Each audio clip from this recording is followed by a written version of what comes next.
우리 옆사람과 인사하도록 합시다. 당신을 보니 살맛이 납니다. 오늘 본문의 말씀을 가지고 하나님을 위한 열심이라는 제목으로 함께 말씀을 나누겠습니다. 한번 따라해 봅시다. 하나님을 위한 열심. 우리는 하나님께서 주시는 은혜들을 붙잡으며 살아가고 있습니다. 그래서 매일매일 하나님 주신 은혜, 매일매일 하나님 주시는 말씀, 그 가운데 속에서 감격하며 신앙생활을 하고 있습니다.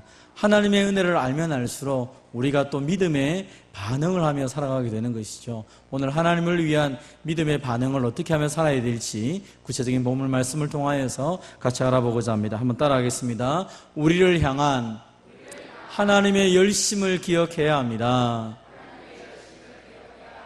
하나님은 우리에게 먼저 항상 너희가 이것을 하라라고 말씀하시기 전에 하나님이 누구이신지를 먼저 알아라 라고 말씀합니다. 그래서 하나님을 만난 사람들은 하나님을 만났기 때문에 그 은혜와 그 능력을 가지고 살아가게 되는 것입니다. 사실은 광야 40년의 생활도 마찬가지입니다. 오늘 본문 1절에 보면 이스라엘 백성들이 이제 시딤에 머물렀다라고 말합니다. 출애굽을 하여서 40년이라는 긴 세월을 이제 지나가고 있습니다. 이제 곧 바로 이 여리고 맞은편에 이제 시딤이라는 곳에 머물러 있습니다.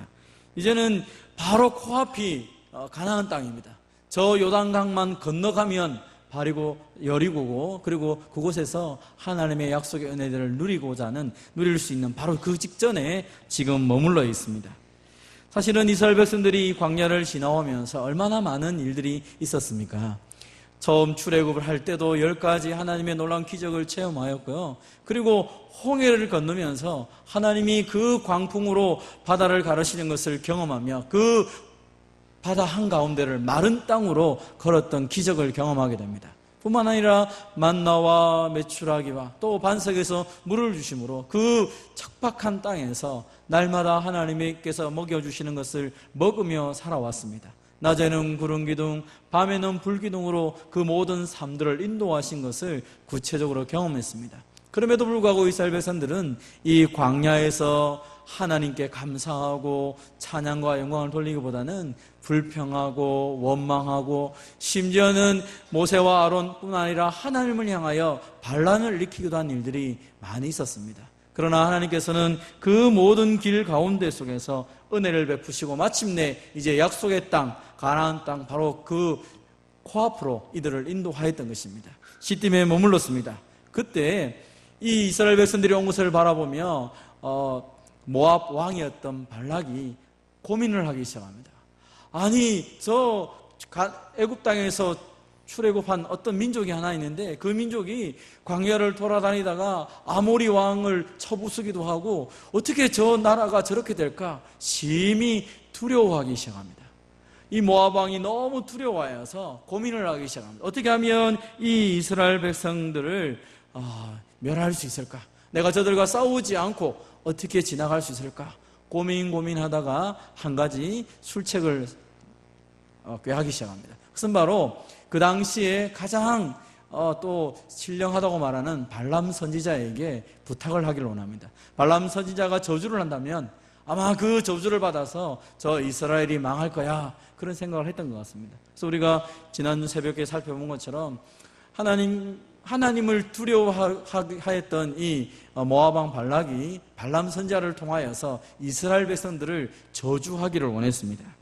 그러나 우리가 아는 것처럼 발람 왕이 발람 선지자를 불렀지만 거절을 했죠. 왜냐하면 하나님이 가지 말라고 했는데, 그러나 발람 선지자는 욕심 때문에 어쩔 수 없이 오기 시작합니다. 하나님이 그를 보시고 허락을 합니다. 기뻐서 허락한 것이 아니라 하나님의 특별한 계획이 있어서 그를 보내고 있습니다. 이 발람 선지자가 와서 이제 발락 왕에게 말합니다. 내가 오긴 왔지만 하나님이 주시는 말씀을 따라서 내가 할 수밖에 없다. 양해를 해라 라고 얘기합니다. 발람 왕이 좋다 그러면 가봅시다 하면서 이스라엘을 쫙 보여줍니다. 그러면서 이스라엘을 저주하라고 이야기하죠. 저들을 저주하십시오. 발람 선지자가 나를 위하여서 7 제단을 준비하라 하면서 거기에 소와 순양을 드리면서 막 제사를 드립니다. 그러면서 술책을 꾀하려고 합니다. 그때 하나님이 그에게 말씀을 주십니다. 어떤 말씀을 주셨습니까? 발락이 나를 아람에서 모압 왕이 동쪽 산에서 내려 이르기를 와서 나를 위하여 야곱을 저주하라, 와서 이스라엘을 꾸지라 하도다. 발람이 예언을 하는데 하나님이 말씀을 주시니까 하나님의 말씀을 하게 되는 것입니다. 발락이 나를 이렇게 불러서 저들을 저주하라고 했지만 하나님이 저주하지 않으니까 내가 저주할 수 없다라고 말을 하기 시작합니다. 발락 왕이 화가 나서 아니 어떻게 내가 분명히 저주하라고 했는데 왜 저주하지 않습니까? 하나님이 못하게 하신다. 그러면 나를 따라오라고 하면서 또 다른 곳에 데리고 갑니다. 이스라엘이 너무 많이 보이니까 당신이 좀 위협을 느끼는 것 같은데 저 끄트머리 제일 못난 이스라엘 모습을 보고 저주하라. 그래도 저주를 하지 못하게 됩니다. 그러니까 이제 이 발락 왕이 화가 나가지고 그러면 다 필요 없고 자, 저 부올산 꼭대기로 갑시다. 이스라엘 보지 말고 그냥 마음대로 저주하십시오 라고 얘기를 합니다. 그때 발람 선지자가 깨달은 것이 하나 있죠. 아, 하나님이 이 백성을 복 주기를 원하시는구나. 그래서 오늘 아침에 살펴본 것처럼 하나님의 말씀을 따라서 이 이스라엘 백성을 향하여 저주하는 것이 아니라 축복을 합니다. 너를 축복하는 자마다 복을 받을 것이요 너를 저주하는 자마다 저주를 받을지어다. 나도 너희처럼 살고 싶다. 나도 너희 무리 가운데 살다가 죽고 싶다. 이렇게 하나님 앞에서 이 백성들을 향하여 하나님 마음을 따라서 축복의 메시지를 던지고 있습니다. 광야 40년뿐 아니라 이 발락과 발람 선지자를 통하여서 온갖 이스라엘을 무너뜨리려고 하지만 하나님은 그 모든 것들을 다 무너뜨리면서 이스라엘 백성들을 든든하게 세우고 있습니다. 사실 발람 선지자가 이스라엘을 저주한다고 했는데 그 저주가 이스라엘에게 미치겠습니까? 미치지 않을 것입니다. 그럼에도 불구하고 하나님은 자기 백성들이 어떤 사람에게도 저주를 받거나 어떤 사람들이 자기 백성을 해하려고 해도 그것을 용납하지 않으신다는 것입니다. 오늘도 하나님이 자기 백성을 지키시고 보호하는 것을 믿으시기를 바랍니다. 그래서 신앙생활을 할 때 가장 중요한 것은 하나님이 어떤 분이신가? 하나님이 나를 위해 무엇을 하셨는가? 그 하나님의 열심을 우리가 말씀을 통하여 늘 기억해야 될 것입니다. 하나님을 이해하지 못하면 우리의 신앙생활은 자꾸 오해하고 비틀어진 삶을 살아가게 됩니다.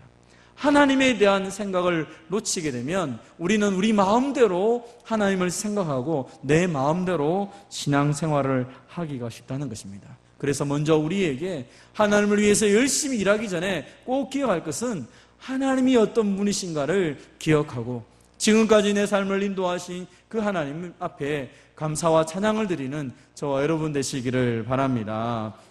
시딤에 머물렀습니다. 하나님이 은혜를 주셨습니다. 그러면 감격하고 가나안 땅에 출격을 해야 되는데 그러하지 못합니다. 이스라엘 백성들이 그 땅에서 모압 여인들과 음행하기를 시작하니라 라고 오늘 본문은 얘기합니다. 이스라엘 백성들이 그 시딤에서 며칠 몇 날을 계속 머물러 있었던 것 같습니다. 위에서 발람 왕이 발람 선지자가 저주를 할 때 하나님 막으신 것을 이스라엘 백성들은 몰랐던 것 같습니다. 오히려 그들은 그 속에 있으면서 죄를 짓기 시작합니다. 모압 여인들과 음행을 하기 시작합니다. 이 여자들이 자기 신들에게 제사를 드린다. 아마 추수 때가 된 것 같죠. 그러니까 이 여자들이 추수를 하면서 그 이스라엘 백성들을 초청합니다. 우리 추수 때가 되었습니다. 와서 함께 먹고 마십시다. 광야를 다니던 그 초라한 사람들이 성을 짓고 집을 짓고 아름답게 살던 그 농업을 하는 사람들을 바라봤을 때 굉장히 부러웠을 것입니다. 아마 여러분 생각해 보십시오. 떠돌아다니는 여자들이 얼굴을 화장하고 예쁘게 꾸밀 수 있는 시간이 있습니까? 아마 늘 가나안 여인들은 예쁜 얼굴보다는 일한다고 늘 얼굴이 초췌했을 것입니다. 그러나 이 모압 땅에 있는 그 좋은 평지에서 농사를 잘 지으며 있었던 여인들은 아마 얼굴이 예뻤을 확률이 높겠지요. 그 여자들이 자 와서 함께 제사를 드립시다 하니까 이스라엘 백성들이 가서 먹고 마시고 놀다가 보니까 이 모압 여인들의 그 모든 것들이 좋게 보이는 것 같습니다. 그래서 그들의 신에게 절을 하기 시작합니다. 이스라엘이 바알볼에게 가담하였다. 다시 말하면 먹고 마시고 그 잔치를 즐겼을 뿐만 아니라 그 제사, 하나님 이외의 다른 바알 부호를 섬기기 시작했다는 것입니다. 그 제사를 드리면서 먹고 마시고 즐기다 보니까 그들의 삶이 음행으로까지 이어지게 된 것입니다.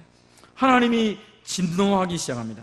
하나님이 이 자기 백성들을 보며 진노하는 것입니다. 어떻게 하여 너희가 지금 이렇게 할 수 있느냐?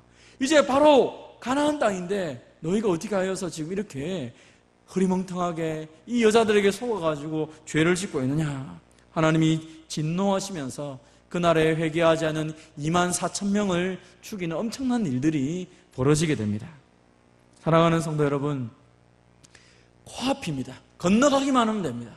가나안 땅에 다 왔기 때문에 어쩌면 가나안 땅을 바라보면서 이스라엘 백성들 마음이 그 숱한 광야, 지금 이 험악한 광야 이제 다 지나왔어. 이제 건너가기만 하면 돼. 그들의 마음에는 그 마음이 이제 고생했으니까 조금 쉬면 되지 않을까 하는 그 마음이 그들로 하여금 유혹에 넘어가기 시작하게 만든 것입니다. 신앙이 멈추거나 나태하기 시작하면 유혹에 금방 넘어집니다. 싸우려고 준비하는 사람들은 상대방이 싸울 때 딱 넘어지지 않습니다. 왜냐하면 공격할 것을 알기 때문입니다. 그러나 전혀 가만히 있다가 갑자기 맞으면 아무리 전쟁을 잘하는 나라도 갑자기 기습해 오면 꼼짝없이 넘어지는 것처럼 신앙생활도 마찬가지입니다. 하나님 앞에서 내가 믿음으로 살아가는 이 삶이 한편으로는 하나님께 은혜를 받는 삶이요, 또 한편으로는 영적인 전쟁이라는 사실을 기억해야 되는데, 하나님이 내게 주신 은혜 속에서 내가 좀 편안해지고 부유해지고 나니까 우리의 마음이 육신의 쾌락과 세상의 자랑과 거기에 빠져가지고 하나님이 아닌 다른 것을 향하여서 마음을 열고 그 몸이 타락되어 가는 것을 보게 되는 것입니다. 그럼 건물을 짓는 것은 굉장히 어렵습니다. 그러나 무너지는 것은 한순간이죠. 우리의 신앙을 세우는 것도 굉장히 어렵습니다. 그러나 신앙이 무너지는 것도 순식간입니다. 내가 마음을 틈을 놓고 그 유혹에 내 인생을 맡겨버리면 금방 내 목숨이 날아가는 것을 보게 된다는 것입니다. 왜 이스라엘 백성들이 이렇게 쉽게 이 모압 여인들의 유혹에 넘어가서 그렇게 되었습니까? 그것은 이스라엘 백성들 편에서 보면 우리가 거의 다 왔다, 이제 거의 다 되었어, 힘든 거 다 지나갔어. 그의 마음이 하나님을 더욱더 의지하지 아니하고 우리가 한 것 같아, 잘 해왔지 하면서 하나님에 대한 감사가 사라지기 시작하고 신앙이 멈추기 시작했을 때 유혹의 한순간에 넘어져간 것입니다. 이것을 누가 이야기하고 누가 책동합니까? 민수기 31장 16절에 보면 이스라엘 백성들로 하여금 이 모압 여인들의 꾀임에 빠져 타락하도록 만든 사람은 바로 발람이었다라고 말합니다. 발람이 저주를 하려고 하는데 하나님이 3번 막으셔서 발람 선지자가 저주를 안 했습니다. 그런데 아마 돌아가면서 오늘 본문 31장 16절에 의하면 이 발람이 마지막으로 발락 왕에게 꾀를 하나 던집니다. 그게 바로 축제 때 이 너희가 말하는 우상 숭배하는 이 자리에다가 저 이스라엘 백성들을 데리고 오라. 그러면 반드시 넘어갈 것이다 라고 얘기합니다. 요한계시록에 보면 이것을 좀 더 명확하게 기록합니다. 발람이 발락을 가르쳐 이스라엘 자손 앞에 걸림돌을 놓아 우상의 제물을 먹게 하였고 또 행음하게 하였느니라. 외부에서 적이 쳐들어오면 전쟁에서 이겨낼 수가 있습니다. 그런데 내부에서 스스로 부패하기 시작하면 아무도 막을 수가 없는 것입니다.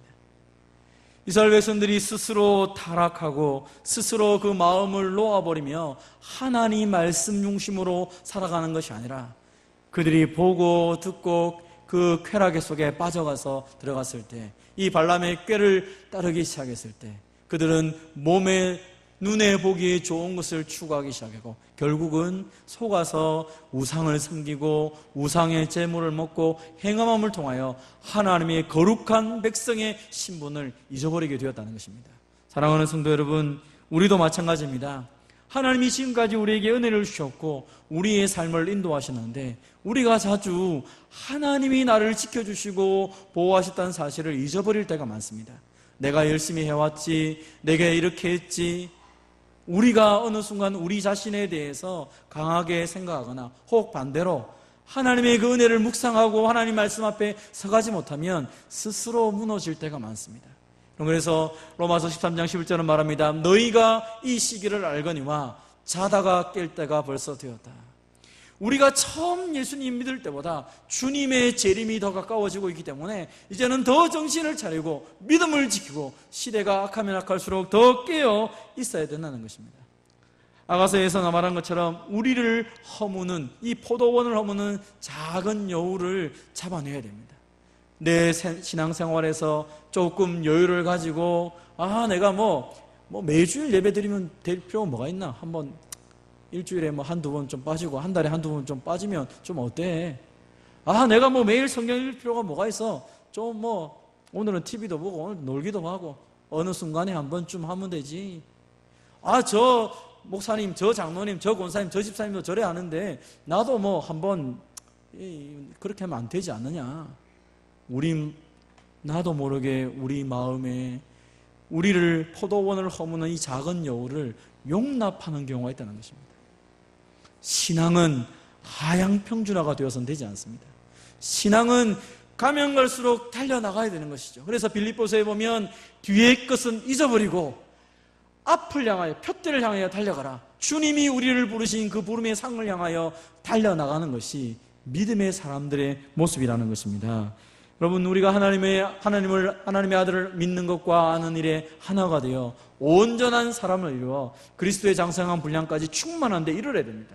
그렇지 않으면 사람의 속임수와 간사한 유혹에 빠진다고 그랬습니다. 흔들린다고 말했습니다.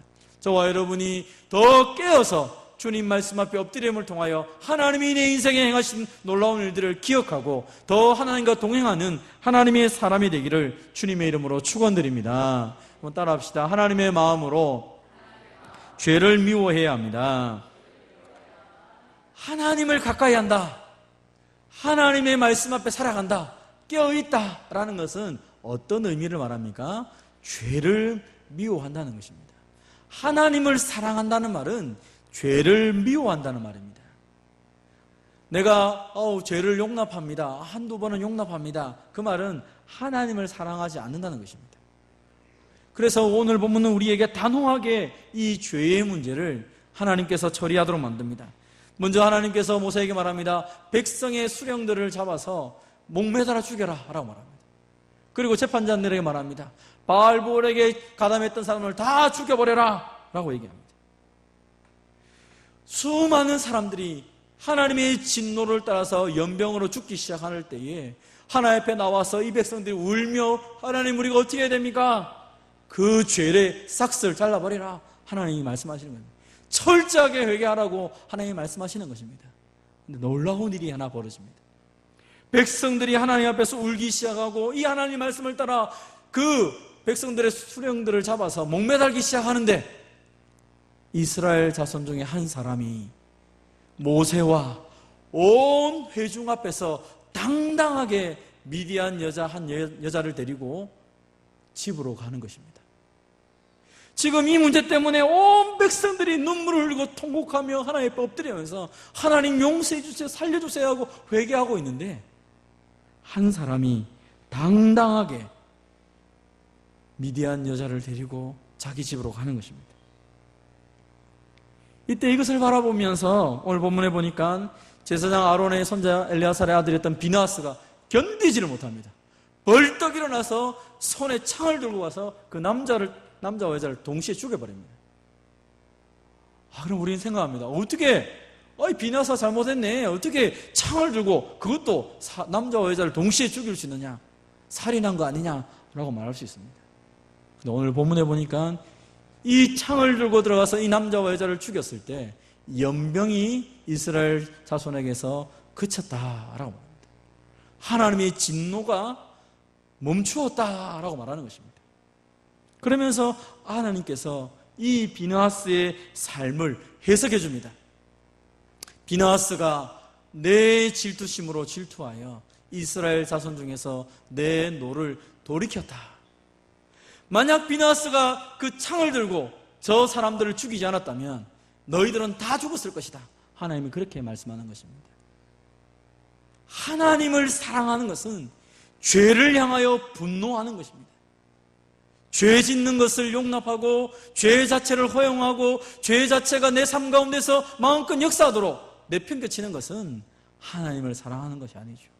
비나스가 그 하나님의 그 질투심, 오늘 이 질투심이라는 단어가 열심이라는 단어로 해석이 되기도 합니다. 원어로 보면 질투심이라는 단어와 열심이라는 단어가 똑같습니다.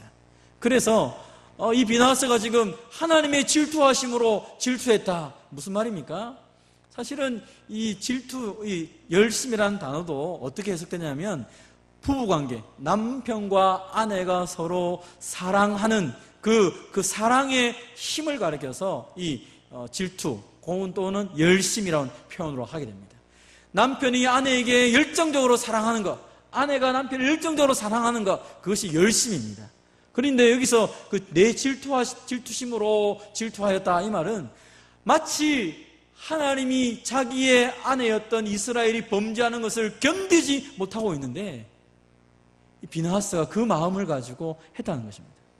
마치 지금까지 하나님께서 이스라엘 백성들을 구원하기 위해 열심히 했던 것처럼 그 열심을 가지고 비나하스가 죄를 쌓아서 죄를 죽이는 모습으로 오늘 본문에 표현을 하고 있습니다. 그러면서 얘기합니다. 그러므로 내가 그에게 내 평화의 언약을 준다.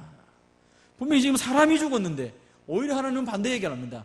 평화의 언약을 주고 영원한 제사장 직분을 너에게 주겠다. 왜냐하면 하나님을 위하여 질투하였고 이스라엘 자손을 속죄하였다. 죄를 용서하였다. 죄값을 지불했다라고 말을 합니다. 하나님이 진노해서 이스라엘 온 백성을 죽일 것을 이 비나스가 창을 들고 가서 하나님 앞에 범죄하는, 하나님을 무시하고 이 하나님의 공동체를 무시하는 사람을 죽였을 때 하나님은 오히려 그를 칭찬하고 그에게 평화의 언약을 주고 영원한 제사장이 되도록 하였다는 것입니다. 사랑하는 성도 여러분, 우리는 하나님의 마음을 가져야 됩니다. 특별히 죄에 대해서 죄 앞에 분노하고 탄식해야 됩니다. 여러분, 우리가 싸울 것은 혈과 육으로 사람과 싸우지 않습니다. 성경 공부를 하면서 교회의 모습 가운데 속에서 하나님이 교회를 만들기 위해서 새로운 인류 대신 교회를 세우기 위해서 하셨던 놀라운 역사가 하나밖에 없는 아들 예수님의 목숨을 주면서 이 교회를 세우신 것입니다. 그 교회 공동체를 가장 파괴하는 것은 분열시키는 것입니다. 그래서 뭐라고 얘기합니까? 너희가 예수 그리스도의 십자가를 바라보며 너희가 싸워야 될 대상은 저 악한 영들이지 저 죄지 사람이 아니다. 주님이 너희를 용서한 것처럼 서로 사랑하고 그 성령이 하나 되게 하신 것을 힘써 지켜라. 사랑하는 성도 여러분, 우리가 싸울 대상은 사람이 아니라 죄요 사탄인 것을 믿으시기를 바랍니다. 그래서 우리에게 말하면 너희는 죄와 싸우되 피 흘리기까지 싸울 수 있어야 된다라고 말합니다. 사람을 공격하는 것이 아니라 죄를 공격하고 그 안에 있는 모든 더러운 죄를 우리가 멸하는 것이죠. 우리 스스로는 하나님의 뜻을 쫓아 내 삶 속에 그 더러움들이 살아 움직이지 못하도록 하나님의 거룩함을 추구하며 성령 하나님이 계신 거룩한 성전으로 하나님 앞에 살아가는 것이 저와 여러분의 모습이라고 말하고 있습니다. 우리가 이렇게 거룩하기 위해서 하나님의 말씀과 기도를 통하여 거룩해지기 때문에 날마다 엎드리고 하나님 앞에 나아가고 주의 말씀 앞에 엎드리며 나아가는 것입니다. 성도 여러분, 꼭 기억하십시오. 내 인생에 어려움이 오거나 혹 내 마음이 녹아지거나 사람이 나를 공격하든지 환경이 공격하든지 혹은 내 심령 마음에 황폐함이 일어난다 할지라도 여러분이 포기하지 말아야 될 것이 있습니다. 그것은 바로 하나님의 말씀을 듣는 것과 하나님께 기도하는 것입니다. 하나님의 예배의 자리에 나와서 하나님께 엎드리지 않으면 우리는 살아갈 힘과 능력이 없는 것입니다. 무엇이 우리로 하여금 죄를 이길 수 있도록 만듭니까? 무엇이 우리로 하여금 하나님의 그 열심을 가지고 살아갈 수 있도록 만듭니까? 그래서 하나님의 말씀과 기도 외에는 다른 방법이 없는 것입니다. 여러분이 주의 말씀 앞에 엎드리고 주님께 기도할 때 성령 하나님께서 우리 가운데 충만하게 역사하여서 우리를 거룩한 성전으로 힘있는 주의 백성으로 삼으시고 일한다는 사실을 믿으시기를 바랍니다. 그래서 오늘 하나님이 나를 향하였던 그 놀라운 열심, 나를 구원하시고 지금까지 나를 언약의 백성으로 삼으시고 인도하셨던 것처럼 이제 남은 내 생애를 살아가며 주의 말씀이 내 삶의 기준이 되고 주의 말씀이 내 삶을 인도하는 능력이 되고 그리고 주님과 더불어서 기도함으로 성령께서 나를 다스리는 그 놀라운 은혜를 맛보며 살아가는 거룩한 공동체가 되기를 주님의 이름으로 축원드립니다.